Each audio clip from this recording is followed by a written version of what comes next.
Hi, everyone. Welcome to Poetry and Prophecies podcast. My name is Tiffany. This podcast will be centered around how our physical lives ties into our spiritual lives. As we all know, everything happens there first. Ephesians 1:3-4. And I'm also going to be shedding light on how evil spiritual beings play a part. But before we get into the episode, let's say the Lord's Prayer. You can find it in Matthew 6:9-13 or Luke 11:2-4. Our Father, who art in heaven, hallowed be thy name. Thy kingdom come, thy will be done, on earth as it is in heaven. Give us this day our daily bread, and forgive us our trespasses, as we forgive those who trespass against us. And lead us not into temptation, but deliver us from evil. For thine is the kingdom, the power, and the glory, forever and ever. Amen. Hi, everybody. So this podcast episode number 7 is going to be about narcissistic dysfunctional family members and how the scapegoat and Blacksheeps are made. Some people might say they're separate, but it definitely goes hand in hand for me. So whether the narcissistic family member is a parent, sibling, married into the family, or a relationship where you're married or in a long-term relationship with this person, their goal will be the same, and that is to keep you under their thumb. And how they do that is by keeping you in a cycle of trauma.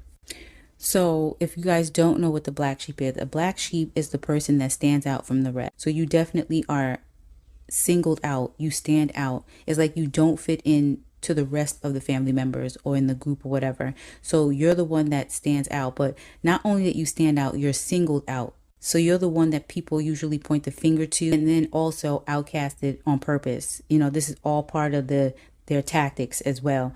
And the scapegoat is also blamed for everything, lied on. You know what I mean? So it's like the person, like a punching bag. This is why I say the black sheep and the scapegoat go hand in hand. To me, it's really no difference.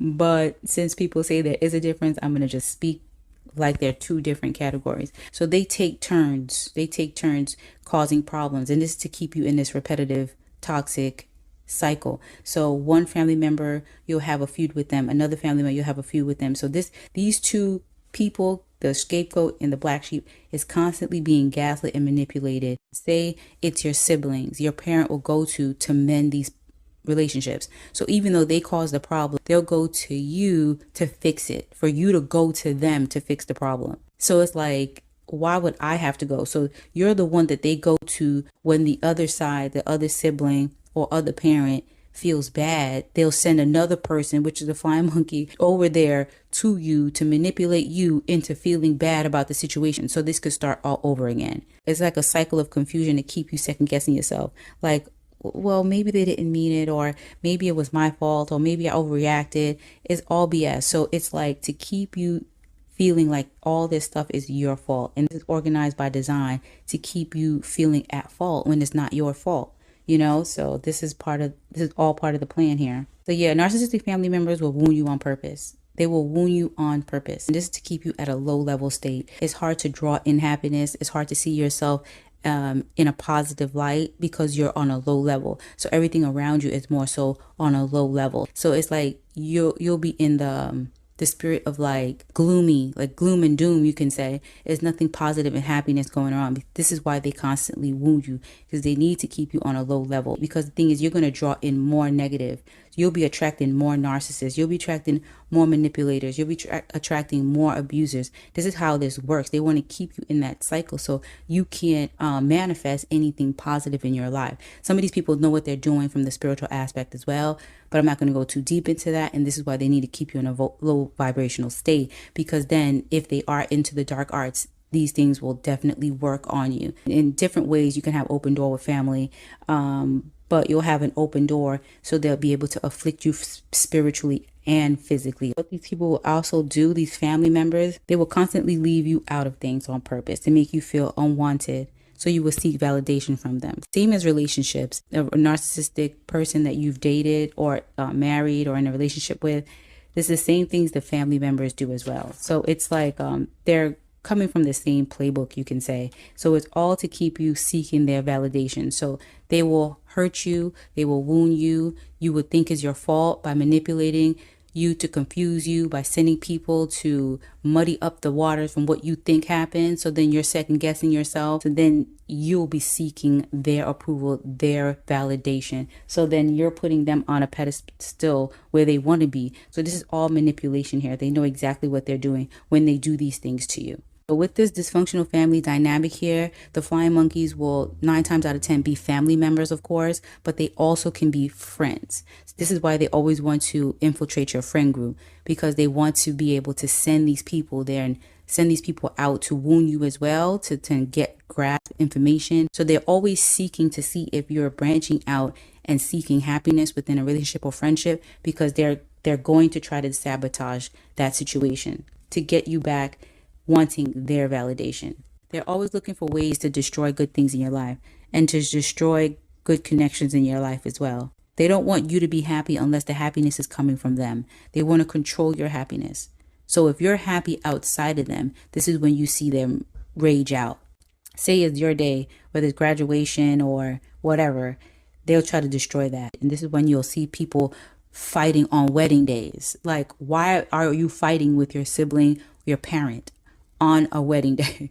This is crazy. So you'll see things like that, but that's because this person can't take it. They can't take to see you happy. When you are happy, if it does come from them, it's not genuine. It's just all about control.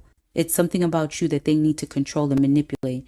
You know what I mean? So look out for that when someone always is trying to destroy your happiness.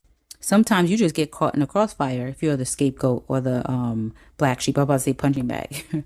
So you just get caught in a crossfire. It could be two siblings arguing. Next thing you know, you say one thing, try to you could say separate them. Next thing you know, you're the target. So you can automatically become a target in the crossfire when you're hated by them. You're just minding your business. Next thing you know, you get whirlwind into this craziness because it's always going to revert back to you. If you've grown up in this type of dysfunctional household, this is very demented people that I'm talking about right now. This is dysfunctional at its finest right now.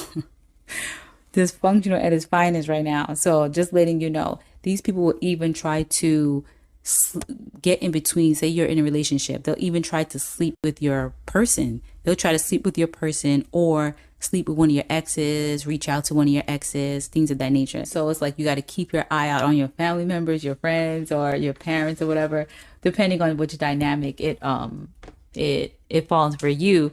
With me, it fell with more so the siblings. But the thing is, with my parents would always want me to mend everything.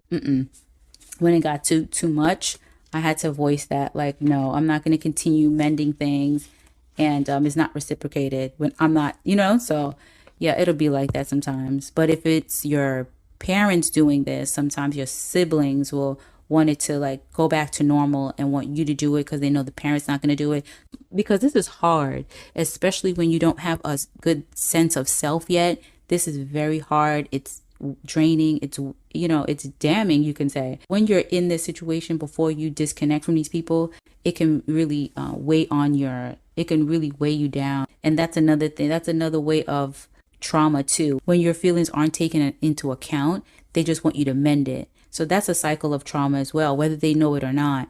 That's still putting your feelings on the back burner. So then that creates more trauma, like you're not being heard. No one's taking the time out to see how you were wrong. That's also something tacked onto what they're doing. It gets really intense because all this stuff that I'm talking about, you're going to need healing from, because it's definitely damaging you growing up in this type of dysfunction here. So all of this stuff, you're going to need deliverance from. And the reason why they do keep you wounded is because then you're focused more on the problem and healing yourself than who caused the problem, if that makes sense. So if they can keep you wounded and in a whirlwind of problems, then you're not really focusing on who caused it, because that'll be the least of your worries. Now it's like something else you need to clean up, or some other emotion you need some type of healing from.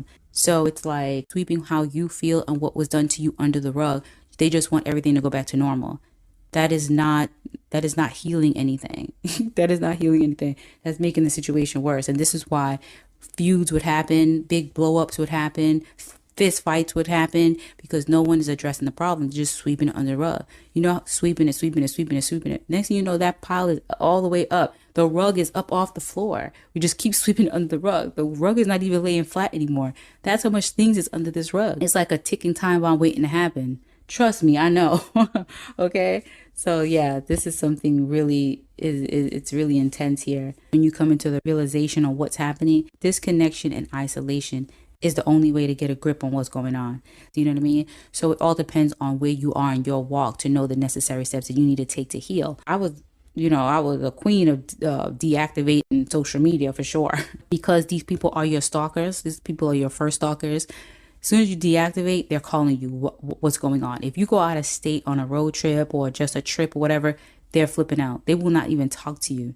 This is how controlling they are over you. The thing is, you don't really see it until you do something out of the ordinary. Then you'll see how controlling they are and how much tabs they're keeping on you, how upset they get when you do something, how upset they get if you're in a new relationship. They get so upset, and it's just like, this is not normal. This is not normal behavior. This is not normal behavior. They want to see these people. They want to be around these people to see how they're going to break that friendship up. When you don't know you're dealing with narcissists, it's hard to say it's hard to know this is what they're doing until you're healed. So you don't know what they're doing until you get healing. Then you're able to reflect back, because in healing, these things have to come to the forefront in order to heal. So it's not like you heal without addressing these things. In order to heal, you have to address the past. You have to address your traumas. You have to address the hurts, the triggers. You have to address these things. That's the only way you'll be able to heal from these things. When you're truly healed, people can't come into your life and use these tactics on you. You will know what they're doing because you've healed.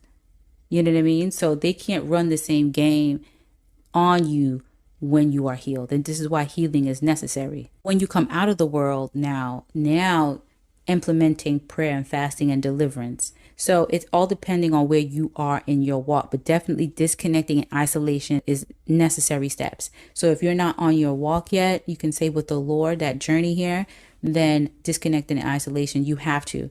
You have to, in order to get a grip on what's going on. Because if you continue in this cycle, it is meant to kill good things in your life, whether it's physically or spiritually. So more disconnecting from things that aren't bringing peace to you. Remember that they use social media when they send people out to befriend you.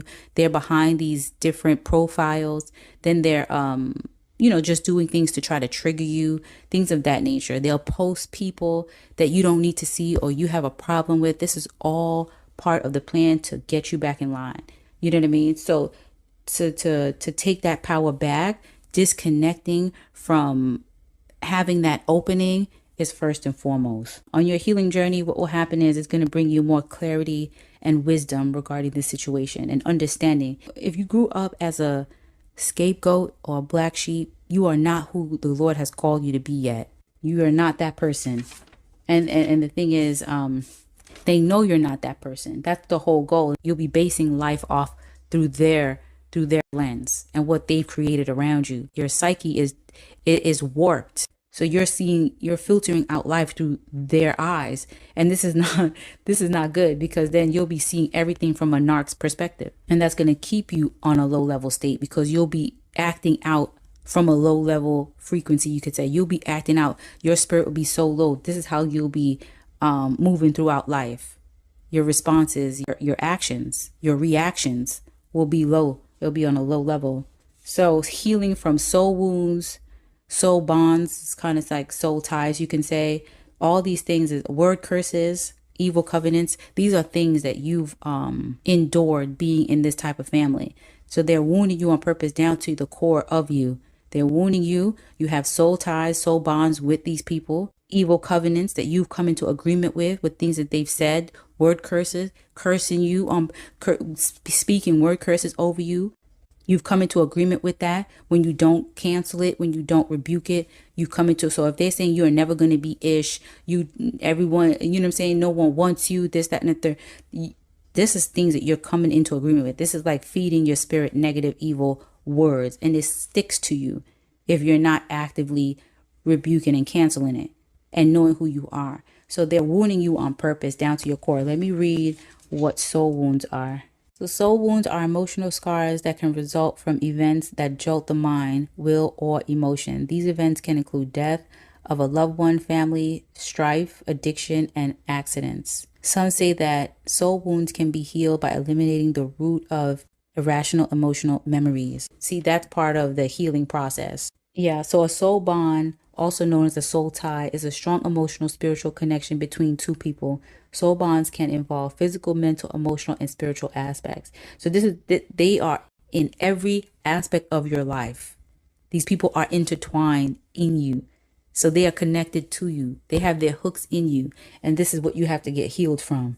And it's going to be tough because now you don't know anything other than this family, because they've intertwined themselves in your life so much in every angle of life. Whether it's emotional, you're looking for emotional support. They've emotionally wounded you on purpose, spiritually intertwined with you. Your spirit and their spirit are one because they've trauma bonded with you, so it gets deep. And then these are your blood relatives. So that's on another level of bonding here. If you grew up in this type of house, you have no idea what real true love is, because to them, love was manipulating you into thinking you were loved, but you weren't.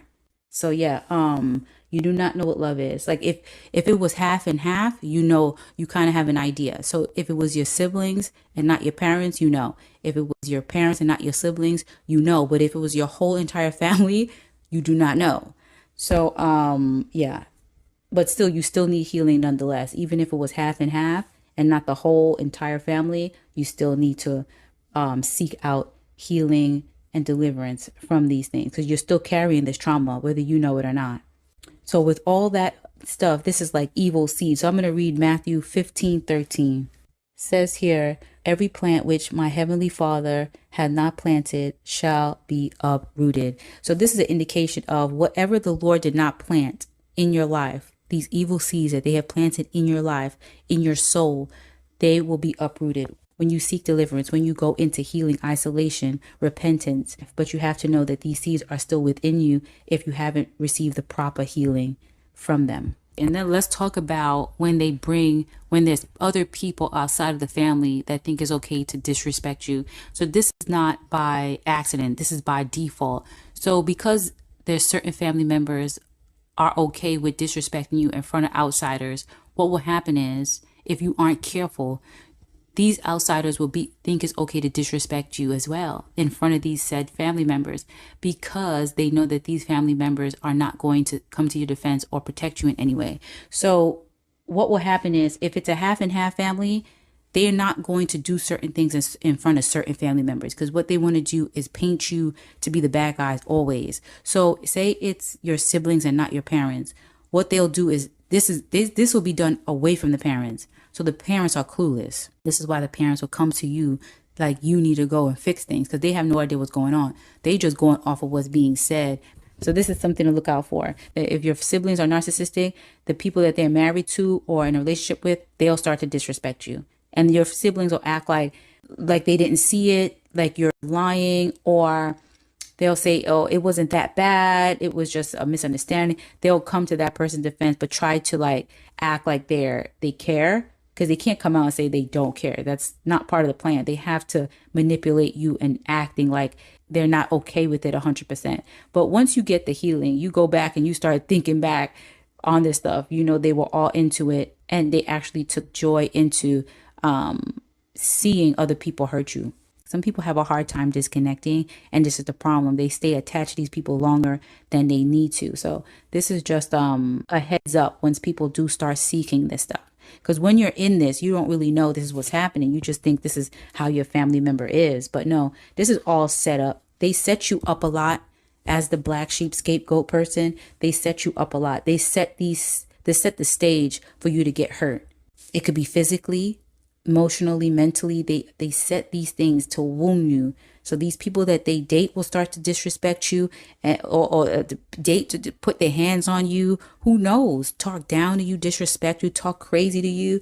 This is all part of their dysfunction, because they just want to beat you down. And then when you don't want to take it no more, you become the bad guy yet again. The fingers are pointed at you, like you could have done better, like ignored it or whatever. So you still are looked at as the bad guy when you try to defend yourself. And this is why you need to disconnect and isolate, because you need to grasp what's going on really. Because yeah, they will definitely manipulate you into and suck you right back in.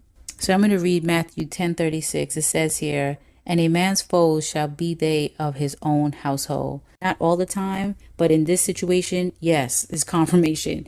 So you have enemies, that's blood. And that's just to be aware that evil tactics can definitely come from people that you love. So once you disconnect from these people, you will become the new version of you. This is when you're able to draw in the love that always was rightfully yours. This is when you'll see yourself from a positive light. This is when you will start to do things more for yourself. This is when you will put yourself first before you put anybody first.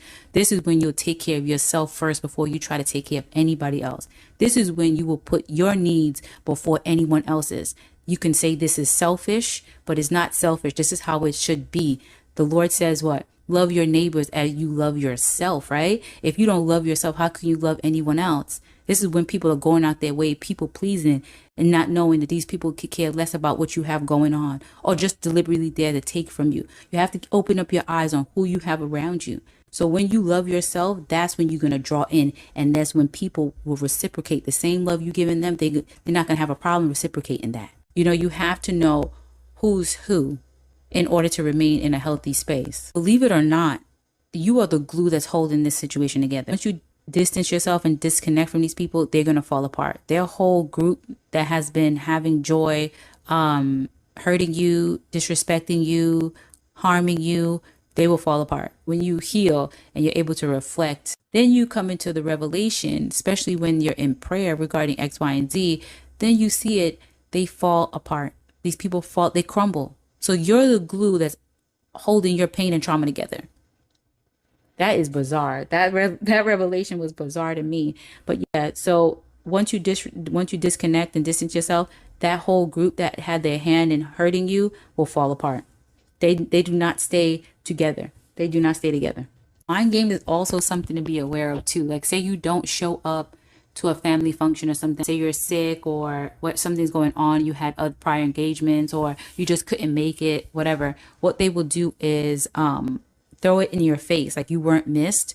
They will not talk to you. They will not speak to you maybe for months if you don't show up to certain things, and they will throw it in your face like they had the time of their life, like you weren't missed or things of that nature. So that's definitely to mess with your head. They won't check up on you. So say you were actually really sick and you told these people you were sick. They won't even check up on you. So this is a part of the mind games to manipulate you, to hurt you more. To me, everyone needs to heal. I think they have open wounds they need to heal from. You would need healing as well. So it's like everyone needs healing in this situation, the narcissist and you do. But the thing is, you're not causing pain on anyone else. They're causing pain on you. And this is the difference here. They love turning other family members against you as well. So even the innocent family members that don't have a part to play in this, they want them to turn against you too, so you'll have no one. So that's part of the isolation. This is part of the toxic isolation, not you isolating yourself. This is them isolating you to make you feel all alone and to cause more hurt and trauma on you. So they'll turn other family members, like say you have a good connection with other siblings or cousins or whatever, they'll go out their way to turn them against you. So then you have no one. They'll try your parents, but if your parents are not biting, because they have to tread light with the parents. If the parents aren't narcissists, they can't really turn the parents against you unless your parents are narcissists, but they can't do it with the parents. They have to do it with everybody else because the parents are not going to not talk to their child. You know what I mean? So, but if the parents are narcissists, yeah, they'll play right into it. Or if the parents are narcissists, they're turning siblings against each other. So that's a thing too. This is it's like a cult-like family, cult-like. It's like they have one brain and everyone is attached to this brain. No one has an individual brain, but then you have your own brain. It's like you're the problem, but you're also the glue. And this is why they hate you so much too. As much as they try to beat you down, you still have light. People still look at you differently. People still are able to notice you. They never want you to fully come into who the Lord called you to be, because this is what they're really afraid of. They're afraid of you disconnecting. But if the Lord has his hands on you, you're going to disconnect from these people anyway. Alright guys, that's the end of the episode. I pray you found something I said today helpful. Don't forget to take a look at the description box. All my links are below. The first link is to the targeted community, which is for targeted individuals, believers, chosen ones, the spiritually gifted, and those that are set apart. I hope to see you guys in there. I love you guys. See you guys every other Friday at 8 p.m. I'll be setting up premiere, so don't forget to click notify me so you won't miss it. Until next time, have a wonderful and blessed day. Bye.